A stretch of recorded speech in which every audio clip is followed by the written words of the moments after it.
लहरी पावसाचा शेतकऱ्यांना फटका बसला असून 20 जुलैपूर्वी पेरणी न झाल्यास खरीप वाया जाण्याचा धोका निर्माण झाला आहे.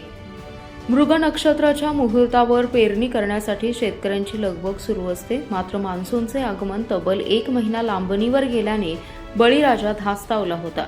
शेतीची मशागत करून पेरणीसाठी रान तयार आहे. मात्र सुरू असलेल्या पावसात पेरणीसाठी घात नसल्याने आता खरीपाच्या पेरणीची आशा कमी होत आहे. शेती तज्ज्ञांच्या मते 20 जुलैपूर्वी खरीप पिकांची पेरणी होणं आवश्यक आहे. मात्र सध्या सोसाट्याचा वारा आणि पावसाची उघडझाप यामुळे पेरणी करावी का थांबावं अशा संभ्रावस्थेत बळीराजा अडकलाय. 1 महिन्याचा पगार इकडे तिकडे झाला की महिन्याचे गणित बिघडले म्हणणारे नोकरदार आपण बघतो. आता 1 महिन्याने उशिरा खरीप पेरणी होईल, त्यामुळे किती पीक हाताला येईल अशी शंका उपस्थित होत असल्याने जगाच्या पोशिंद्याचं वर्षाचं गणित कोलमडताना दिसतंय.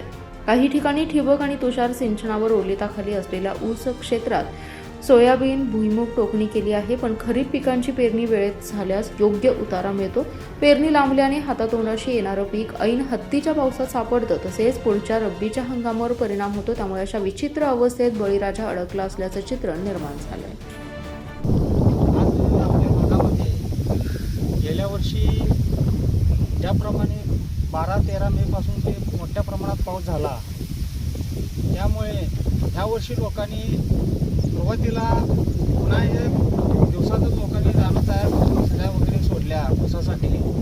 पण यंदा असं झालं की पावसाने दडी मारल्यामुळे हा शेतकऱ्याची शेतीची सगळी मशागत तयारी झाली असताना सुद्धा तरीसुद्धा पाऊस लांबल्यामुळे पावसाने दडी मारल्यामुळे शेतीची पेरणीची जी काही यंत्रणा जी झाली पाहिजे होती, यंत्रणा पेरण्या व्हायला पाहिजे होत्या, त्या पेरण्या अजूनही झालेल्या नाहीत. पाऊससुद्धा असा म्हणावा असा इतका अजून झालेला नाही. त्या प्रमाणात पाऊस पडायला पाहिजे. जमिनीखाली 5 ते 6 इंचावर पाणी मोडायला पाहिजे.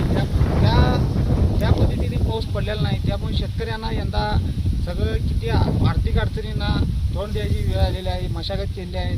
आता परत आणि एकदा शेतीला ऊस लावताना परत आणि सऱ्यातनी दातरी मारून सऱ्या उजरवायची वेळ लागलेली आहे. त्यामुळे आणि पेरणी आपल्या इकडे लोक सोयाबीन, शेंगा, उडीद, चवाळी, मूग अशा सगळ्या प्रकारचे धान्य पिके घेत होती. परंतु यंदा पावसाने दडी मारल्यामुळे सगळी पिकं आता पुढच्या